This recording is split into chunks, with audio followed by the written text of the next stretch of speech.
Crente, igreja, aqui é para militar, é para trabalhar.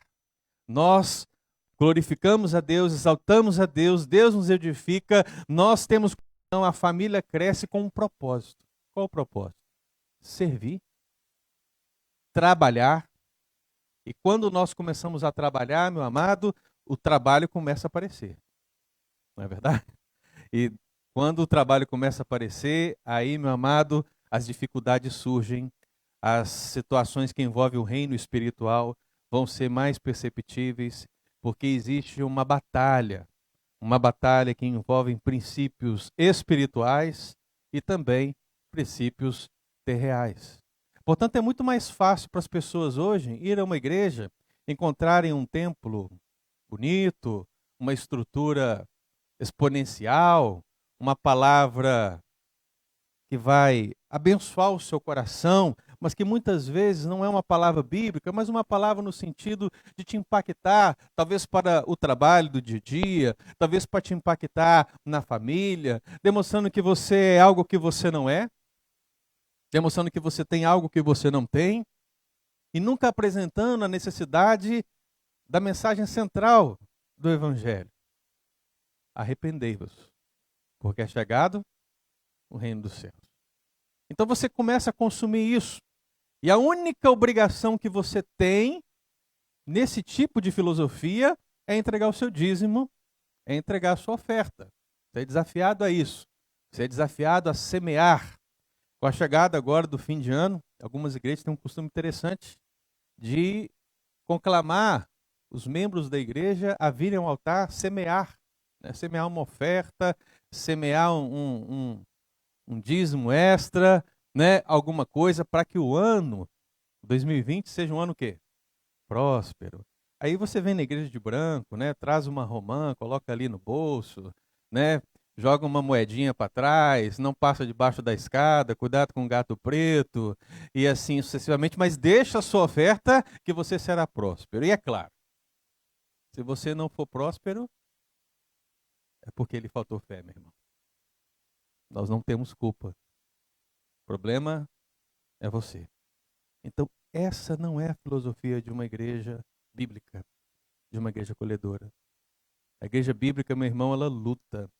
A igreja bíblica, quando ela se envolve com o reino de Deus, ela vê essa luta.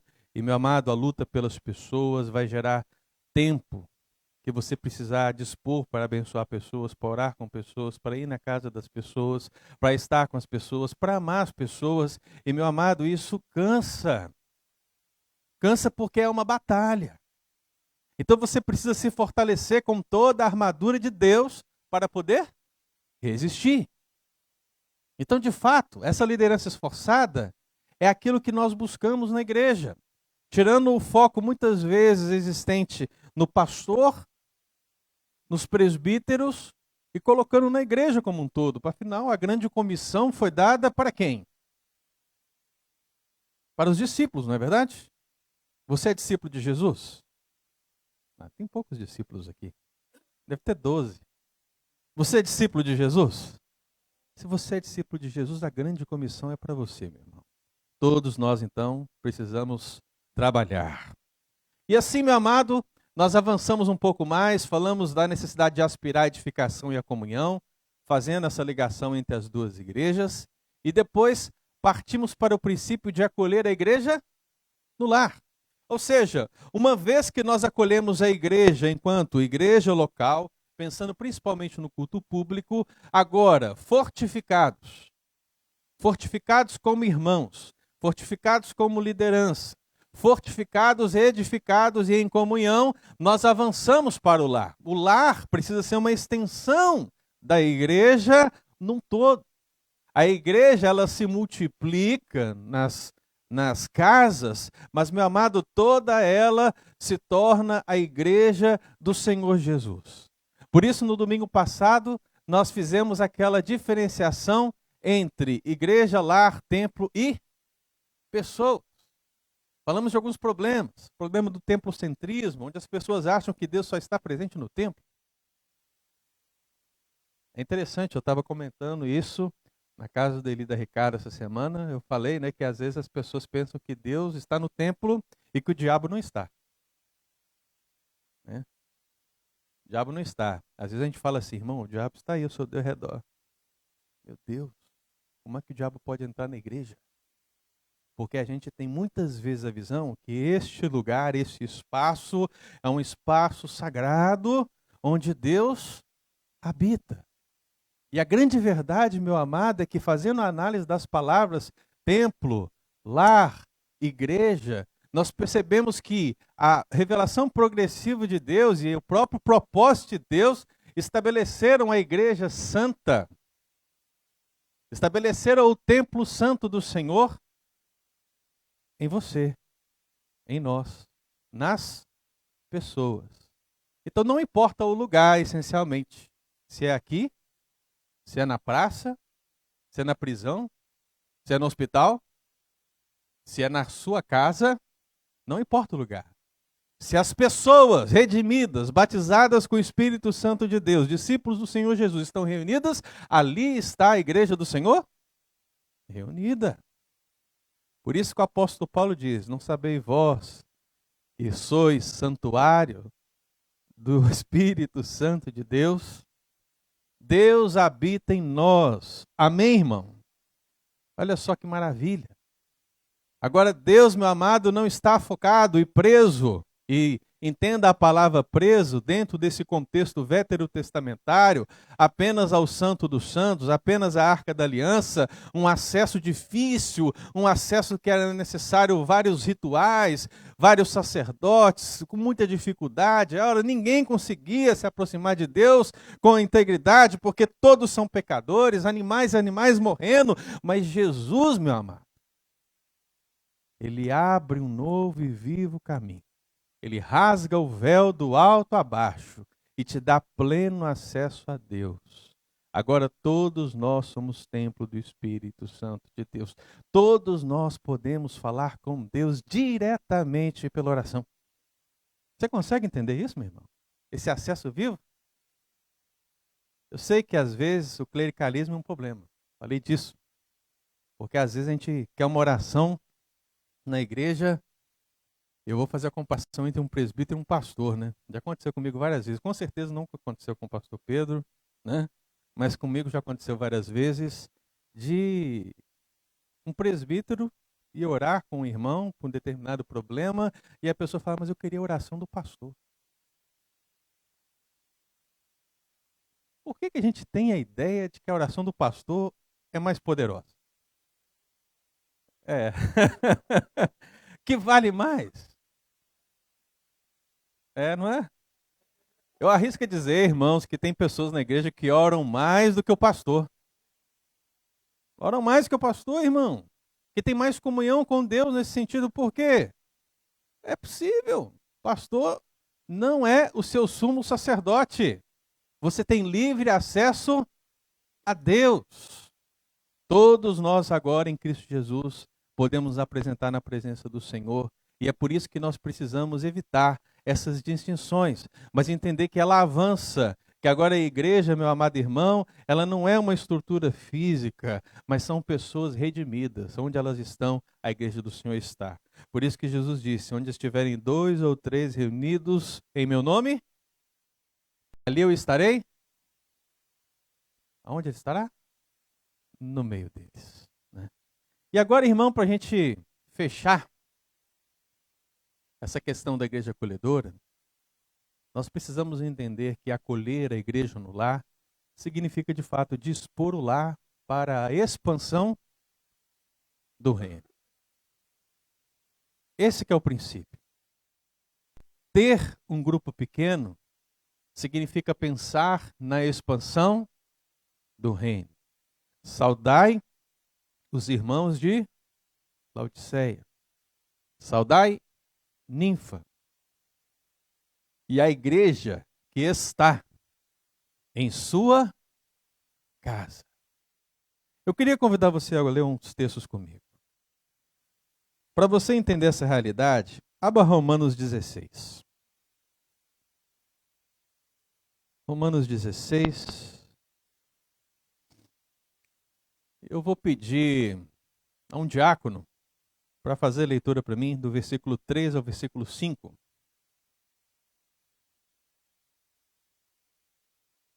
Romanos 16, 3 a 5. Um diácono.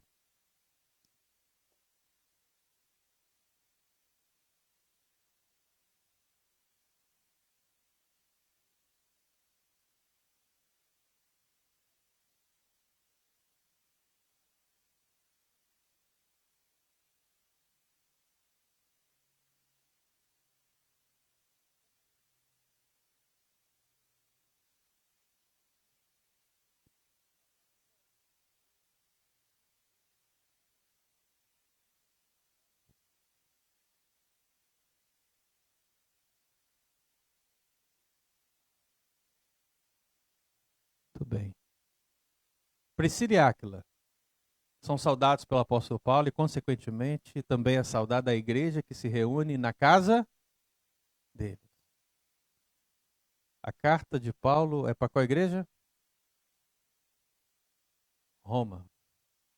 A carta que o Beni leu. Significa, meu irmão, que a igreja de Roma estava reunida onde? Numa casa. Mas avancemos.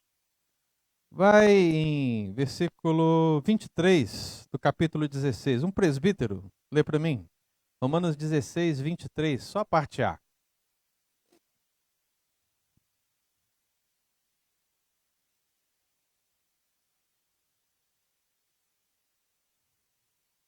Interessante, né? Quem foi que leu?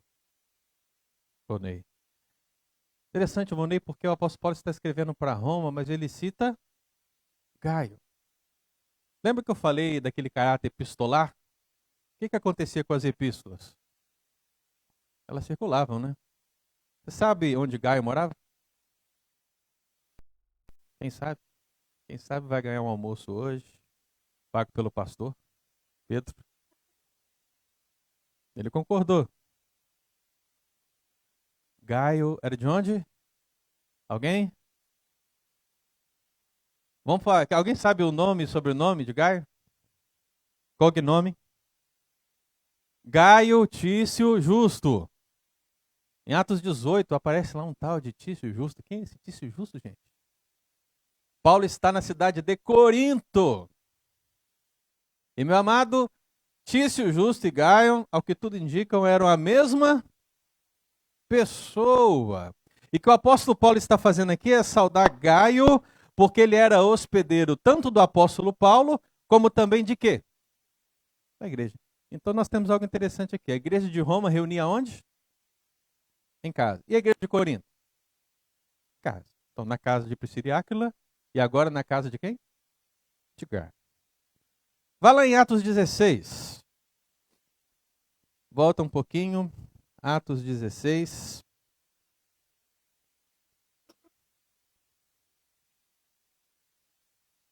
Tenho certeza que as mulheres, principalmente, conhecem esse texto porque narra a conversão de Lídia.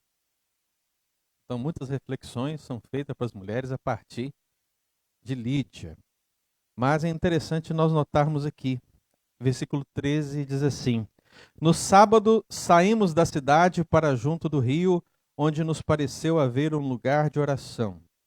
E assentando-nos, falamos às mulheres que para ali tinham concorrido. Certa mulher chamada Lídia, da cidade de Tiatira, vendedora de púrpura, temente de Deus, nos escutava. O Senhor lhe abriu o coração para atender às coisas que Paulo dizia. Depois de ser batizada, ela e toda a sua casa nos rogou, dizendo: Se julgais que sou fiel ao Senhor, entrai em minha casa e aí ficai. E nos constrangeu a isso. Versículo 40, irmão. Depois de muita coisa que acontece aqui, diz o texto: Tendo-se retirado do cárcere, dirigiram-se para a casa de quem? De Lídia. E vendo os irmãos, entenda? Vendo os irmãos, o que aconteceu? Os confortaram. E então, partiram. Lídia era da cidade de Tiatira, mas esses irmãos, essa casa, essa igreja, era a igreja de Filipos. Você percebe, irmão? Você tem uma igreja em Roma, está se reunindo aonde? Nas casas. Você tem uma igreja em Corinto, está se reunindo onde? Na casa. Você tem uma igreja em Filipos, está se reunindo onde? Na casa. Priscila, Áquila, Gaio. Temos agora Lídia. Mais um exemplo. Filemon. Filemon. Filemon tem quantos capítulos, queridos? Filemon 1, 2. Olha só. Vou pedir a uma irmã para ler para nós, Filipenses versículo 1, versículo 2. Filemon.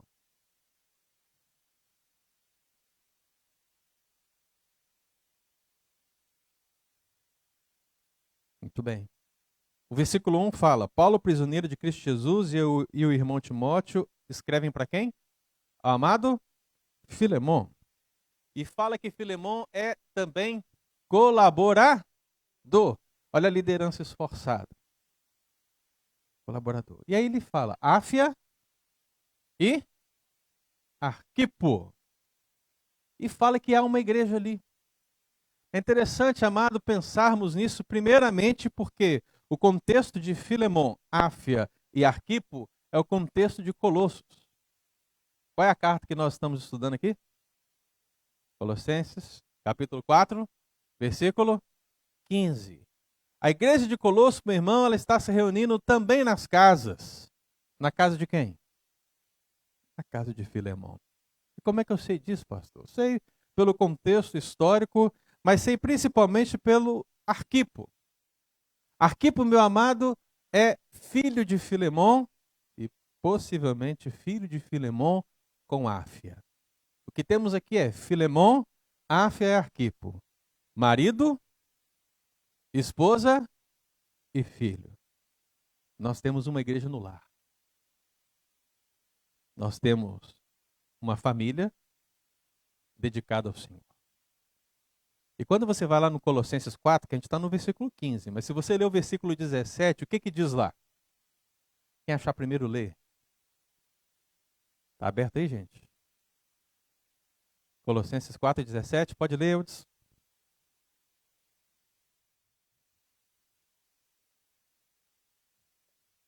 Muito bem. Quando o apóstolo Paulo dedica essa atenção a falar do ministério de Arquipo, ele está praticamente dizendo que Arquipo era pastor, era presbítero dessa igreja. O filho. Então você tem Filemon, você tem Áfia, você tem Arquipo, você tem a família recebendo a igreja na sua casa, mas o filho é o pastor. É um condutor. Que privilégio, hein, irmão?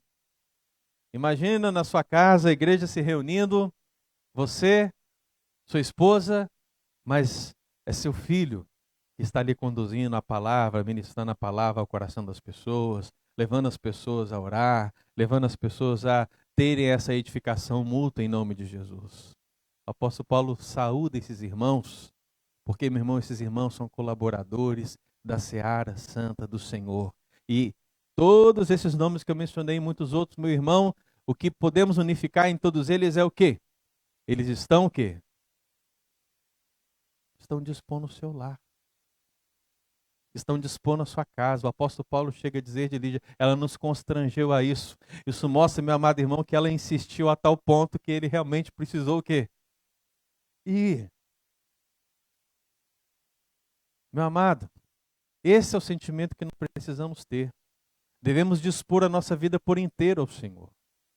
Você não dispõe apenas do seu dízimo, você não dispõe apenas da sua oferta, você precisa dispor do seu tempo, você precisa dispor dos seus bens, você precisa dispor do seu lar, da sua família, você precisa dispor tudo que você tem, o melhor de você para o reino de Deus. E quando você, meu amado, fizer tudo isso, ainda assim nós seremos servos inúteis.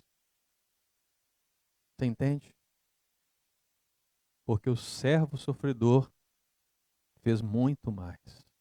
E jamais poderemos pagar por amor que nos constrange de tal maneira. Então dispomos. Na verdade, eu queria que você pensasse em como nós podemos dispor o nosso lar para a expansão do reino. Então, primeiramente, meu amado, dispõe o seu lar para falar de Jesus. Vamos abrir Atos 5, versículo 42. Preste bastante atenção nisso, porque o grupo pequeno não é um lugar para que nós possamos ter apenas um ambiente social de confraternização, de jogos, de alegria, para falar de time de futebol. Não. Pensar em um grupo pequeno significa dispor o meu lar para falar de Jesus Cristo. Você não vai falar do livro de fulano ou de Beltrano, essencialmente. Você pode falar, mas não é o foco. Você quer falar de Jesus Cristo. Apenas. Então, quando lemos Atos 5, meus irmãos, nós pensamos o quê? Nós pensamos nos problemas que envolveram Ananias e Safira, o que trouxe grande temor para a igreja. Nós pensamos nos milagres e sinais que continuavam sendo feitos, o que trazia temor para a igreja e para as pessoas. Mas tudo isso, meu amado, leva os apóstolos a serem presos, porque quando a gente resolve trabalhar, o que acontece? Perseguição se levanta. Então eles são presos. A palavra do Senhor, no contexto de Atos capítulo 5, diz que eles são presos e são interrogados diante do Sinédrio. E a resposta deles é: antes importa obedecer a Deus do que aos homens. E aí vem aquele parecer de Gamaliel, né? Líder proeminente da seita dos fariseus, diante do Sinédrio, e basicamente ele vai falar o quê? Olha, se isso aí é de homens, você vai morrer. Não vai aparecer. Mas se for de Deus, gente, vamos tomar cuidado, porque se for de Deus, a gente vai cometer um erro terrível e nós não vamos conseguir evitar, porque é de Deus, irmão. A palavra do Senhor diz que esse momento resulta em muita fúria, eles querem matar, eles querem açoitar, eles querem fazer coisas terríveis, mas Gamaliel se levanta, dá esse parecer, eles então são libertos para continuar.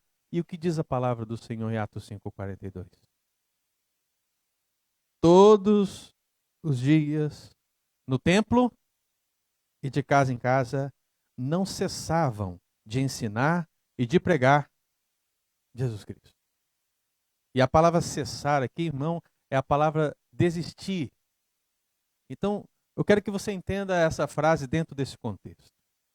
Eles estão sendo perseguidos, alguns problemas acontecem na igreja, mas a disciplina do Senhor vem, sinais e milagres extraordinários acontecem, as pessoas rilham os dentes, as pessoas ficam furiosas com eles, as pessoas os prendem, as pessoas querem que eles sejam mortos, mas, meu amado, Atos 5:42 diz que eles continuavam no templo e de casa em casa, falando de quem?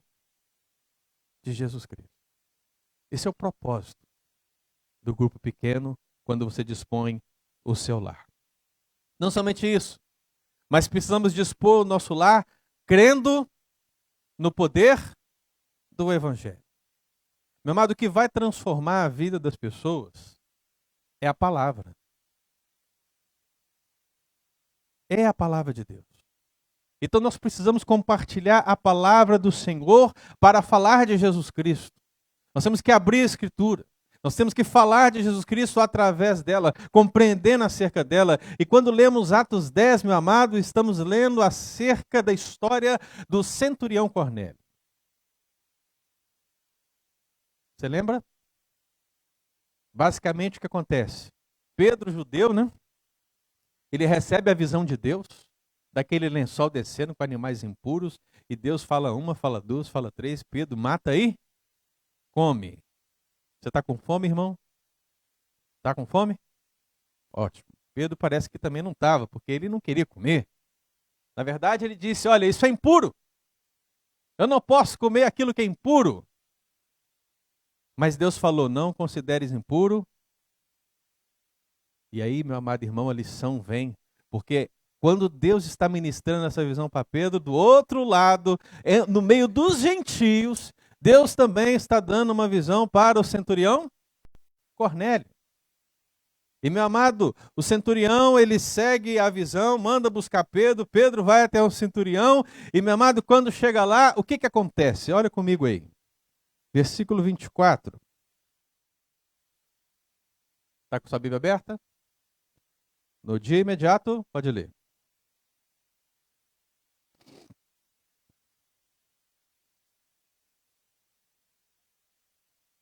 Olha só, irmão, você quer um grupo pequeno na sua casa, mas você não quer convidar as pessoas?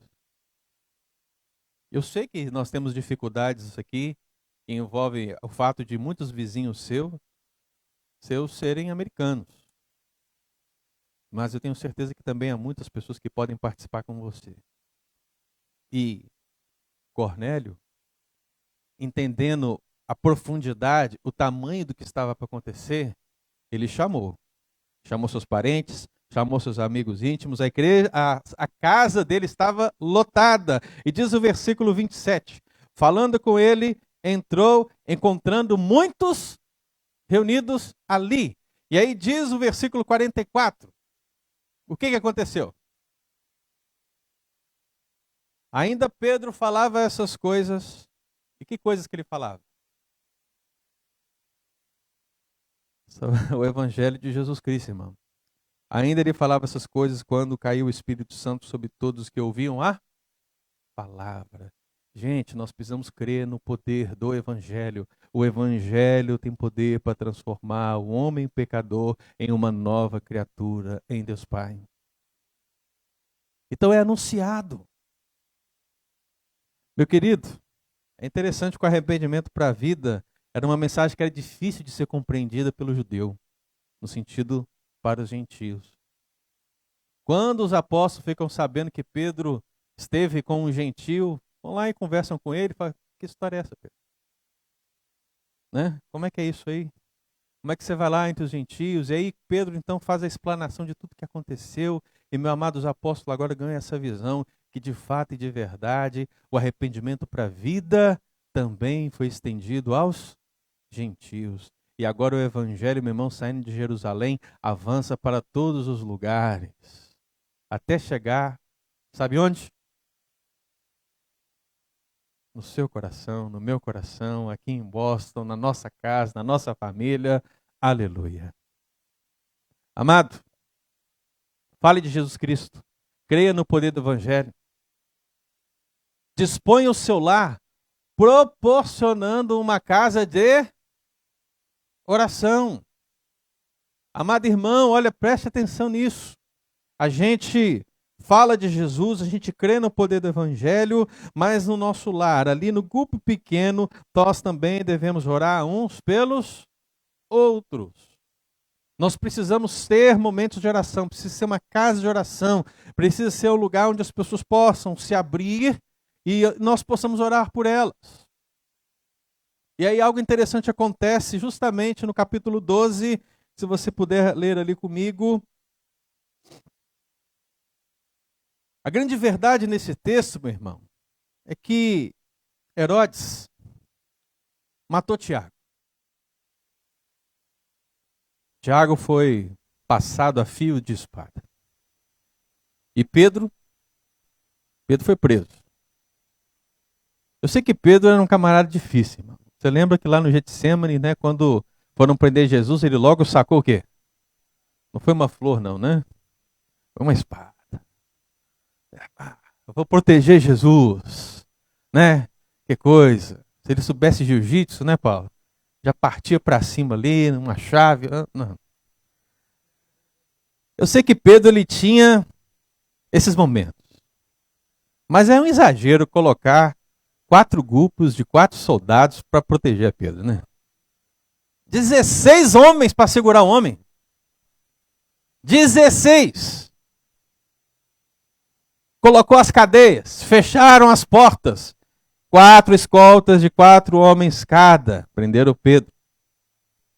E aí você sabe o que aconteceu, não sabe? O que Deus fez?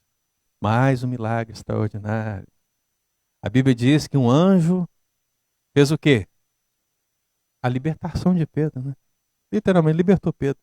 Abriu as cadeias, abriu a porta, tirou ele dali, os soldados dormiram. O que situação, ninguém entendeu essa situação, como é que isso aconteceu, que coisa. Meu amado, e no meio de toda essa situação, que eu tenho certeza que você fala, glória a Deus, aleluia, poder de Deus, maravilha, mas o que acontece é que no versículo 5 diz o quê? No capítulo 12.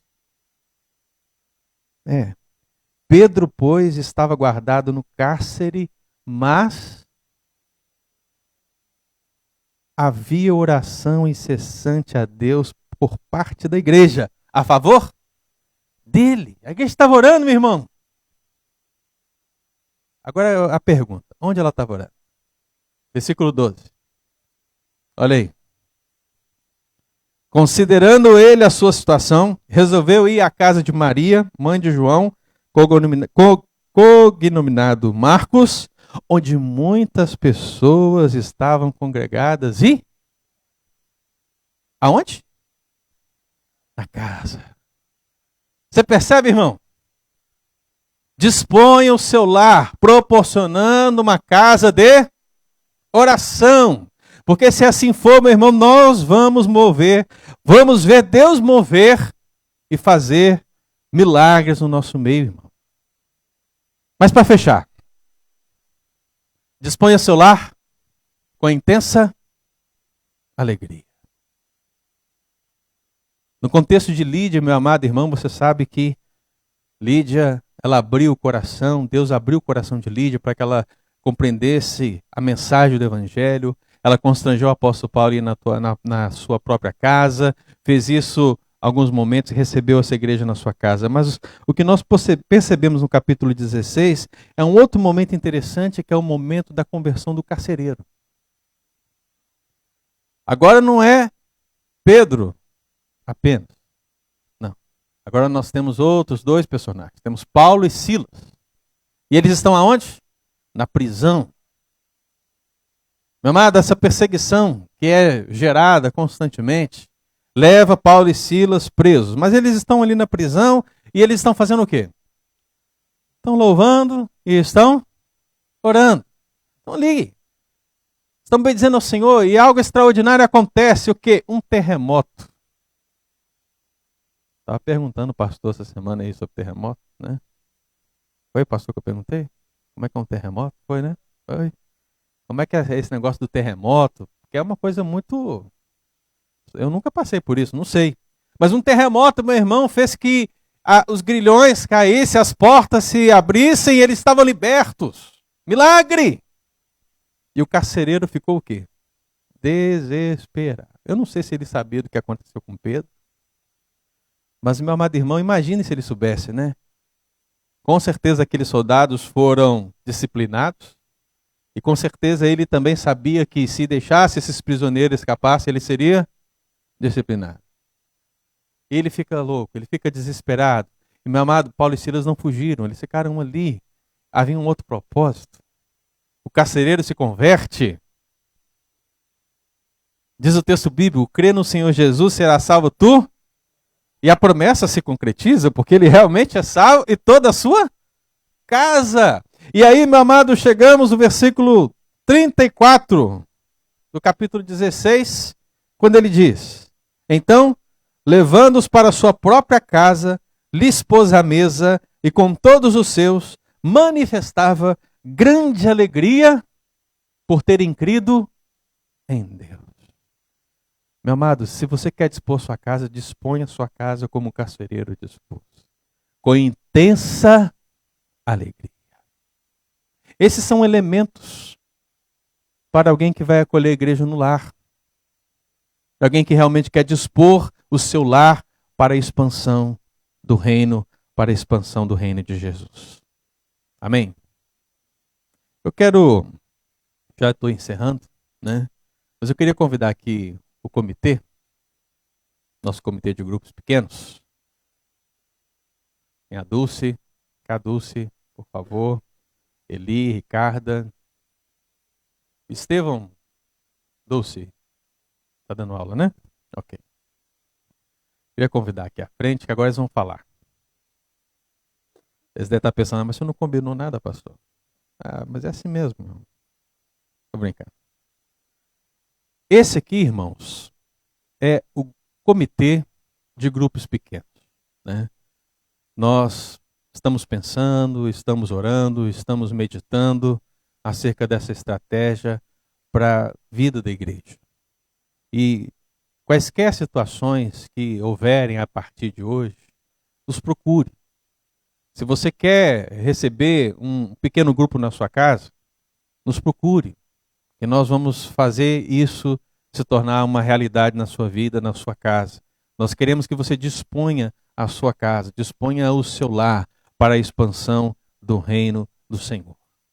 Então esse grupo está pronto. O presbítero Estevão como o diretor e esses amados irmãos, todos nós temos procurado fazer o necessário para que essa estratégia possa começar agora na próxima semana. E ao lado deles, eu queria dizer justamente isso para os irmãos, que a visão deste comitê acerca dos grupos pequenos é amar a Deus, amar o próximo e fazer discípulos. A missão, meu querido, não pode ser outra, a não ser unir pessoas e transformar vidas. O objetivo dos pequenos grupos jamais é dividir a igreja, mas multiplicá-la de uma maneira que ela possa se expandir e alcançar mais e mais vidas em nome de Jesus. Queremos realmente fazer discípulos. E você, como discípulo do Senhor, poderá ter um discípulo. A gente espera, meu amado, que no grupo, no plano funcional do grupo, nós encontremos o quê? Cânticos de louvor ao Senhor, a devocional da palavra de Deus, que será a mensagem que o pastor prega no domingo, por exemplo, a mensagem que será pregada aqui agora, né? No domingo, no culto que teremos agora, essa mensagem ela vai ser trabalhada, vai ser transformada no estudo dirigido, que será entregue para todos os líderes de grupos pequenos, e os irmãos terão a oportunidade de esmiuçar ainda mais aquilo que foi ministrado na igreja, e assim nós vamos ter a oportunidade em todos os grupos da igreja solidificarmos e vivermos em um só pensamento. Porque você lembra, né? A igreja dos Atos dos Apóstolos, todos que creram, estavam juntos e tinham tudo em comum. Vamos ter tudo em comum nessa devocional. Todos meditaremos igualmente na mesma mensagem. Estaremos o quê? Alinhados, focados num só objetivo. Pastor e conselho vão estar agora ministrando mensagens para solidificar a base dessa nova igreja que está nascendo. Por isso, meu amado irmão, os grupos funcionarão justamente no mesmo caminho, no mesmo norte. Esperamos testemunhos, que as pessoas abram seu coração. Esperamos a oração. Queremos, meu amado irmão, realmente que as pessoas orem umas pelas outras, como nós vimos aqui, os princípios bíblicos. Queremos também a confraternização, o momento de alegria, o momento de comunhão. E também, meu amado, a integração.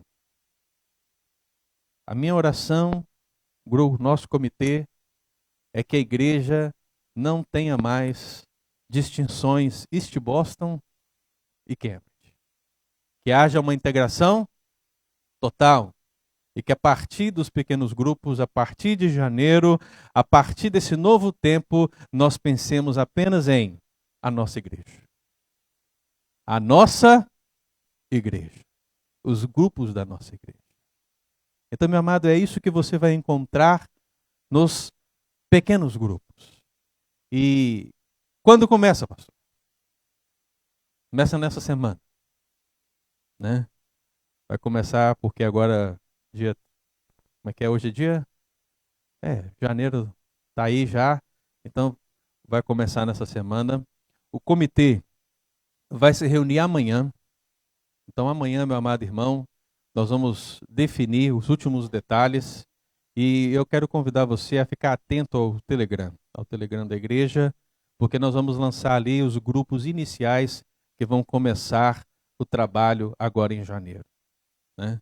Então você vai receber ainda hoje, ou no mais tardar, terça-feira de manhã, lá no seu Telegram, os grupos que já vão iniciar o seu trabalho. Já consegui conversar com alguns deles, né?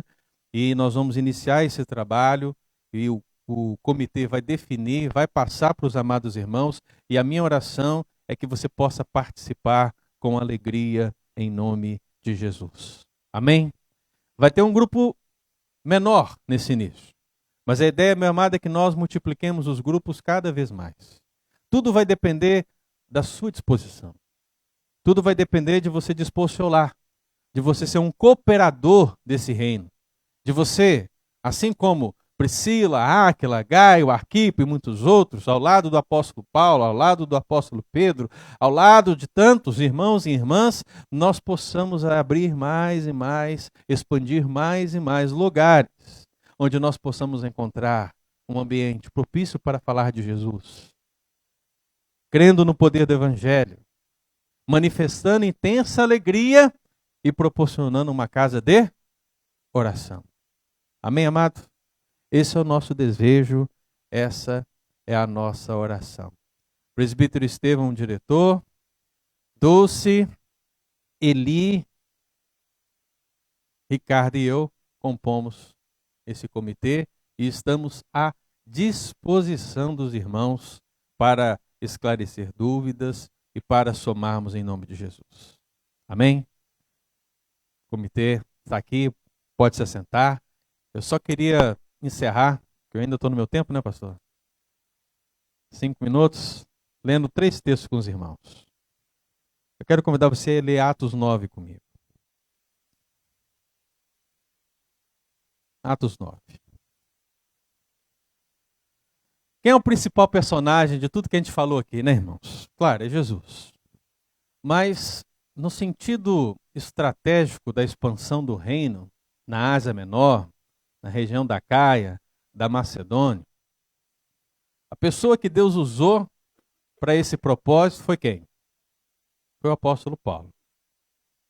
Eu queria que você observasse aqui comigo o capítulo 9. O capítulo 9 narra a conversão de Saulo para Paulo. E o que a gente percebe como marca na vida desse homem? Versículo 11. Está aí comigo? Atos 9, 11. Diz assim: Então o Senhor lhe ordenou: Dispõe-te e vai à rua que se chama Direita, e na casa de Judas procura por Saulo, apelidado de Tarso, pois ele está orando. Você percebe que Paulo ele tem um encontro com Jesus no caminho para Damasco, e meu amado, ele está na casa desse Judas, ele está orando, pedindo realmente a direção de Deus, tentando compreender todos os acontecimentos, e Deus manda Ananias ali. Diz o versículo 17: Então Ananias foi, e entrando na casa, impôs sobre ele as mãos, dizendo: Saulo, irmão, o Senhor me enviou, a saber, o próprio Jesus que te apareceu no caminho por onde vias, para recuperes a vista e fiques cheios do Espírito Santo. Onde isso aconteceu, irmão? Numa casa. O apóstolo Paulo ele tem uma marca poderosa na sua vida. A sua conversão se deu no caminho de Damasco, mas ele fica cheio do Espírito Santo na casa de Judas. Ali está Ananias, meu amado irmão, visitando, ministrando sobre ele e demonstrando o que estava acontecendo. Atos 20 e 20. O apóstolo Paulo ele manda chamar os presbíteros de Éfeso. Ele quer conversar com os presbíteros. E ele fala muitas coisas impactantes para eles, mas ele fala algo que eu acho que pode ser usado como síntese da sua estratégia por todas as igrejas que ele passou. Por todas as cidades que ele passou. Atos 20 e 20. Ele diz assim: Jamais deixando de vos anunciar coisa alguma proveitosa e de vos ensinar publicamente. Você vê que o apóstolo Paulo está falando acerca do seu ministério com os presbíteros de Éfeso, e, meu amado, isso vale com certeza para todas as outras igrejas. Ele diz: Eu jamais deixei de vos anunciar publicamente e de casa em casa. Então você percebe que o apóstolo Paulo tem uma marca forte na sua vida, no seu ministério, na sua conversão, na casa de Judas. Você vê que ele prega publicamente, seja na sinagoga, seja no templo, seja diante das autoridades, seja nas casas, seja diante dos falsos deuses de Atenas, onde quer que ele esteja ali, ele está anunciando todo o desígnio de Deus. E, meu amado, não seria diferente em Atos 28. Quero convidar você a abrir ali. Atos 28. Já no final da história do livro de Atos dos Apóstolos, já no final da história do ministério do apóstolo Paulo, nesse contexto, a palavra do Senhor diz que Paulo fica preso em Roma, fica preso 2 anos. E o que diz o texto, meu irmão, no versículo 30 e 31 do capítulo 28? Pois por 2 anos, permaneceu Paulo aonde? Aonde, irmão? Na sua própria casa.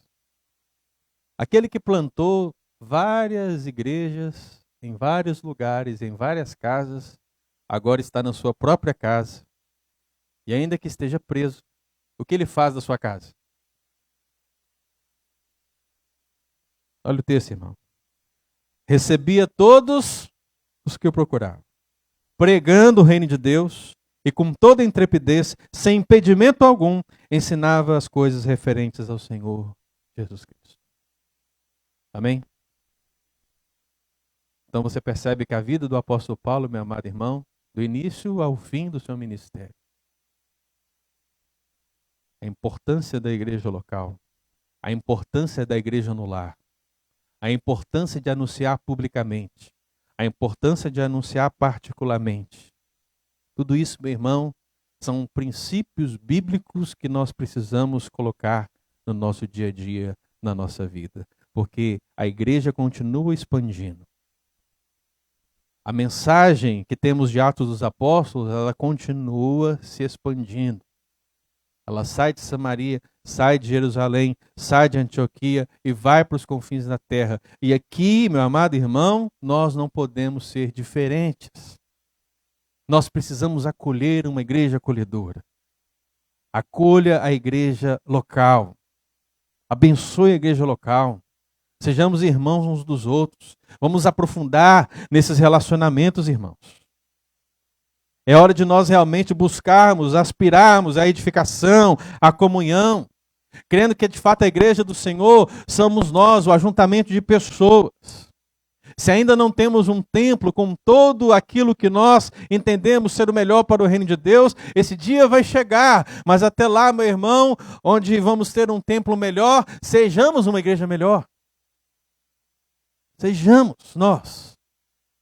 Para que quando esse dia chegue, o que as pessoas possam ver ao seu redor, elas possam ver em nós, como pessoas, como crentes remidos.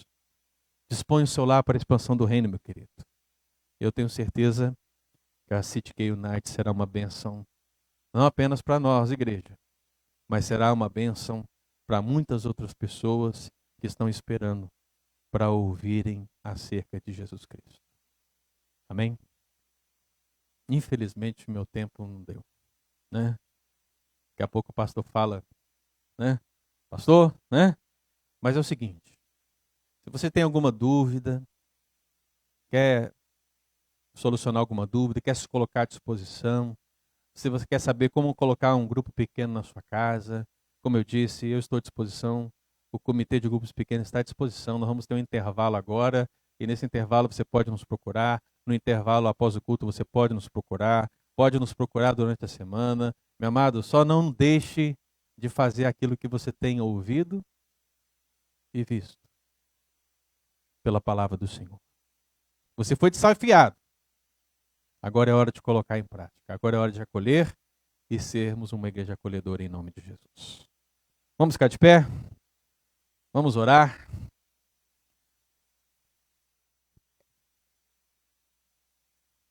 Quero convidar você a fechar seus olhos.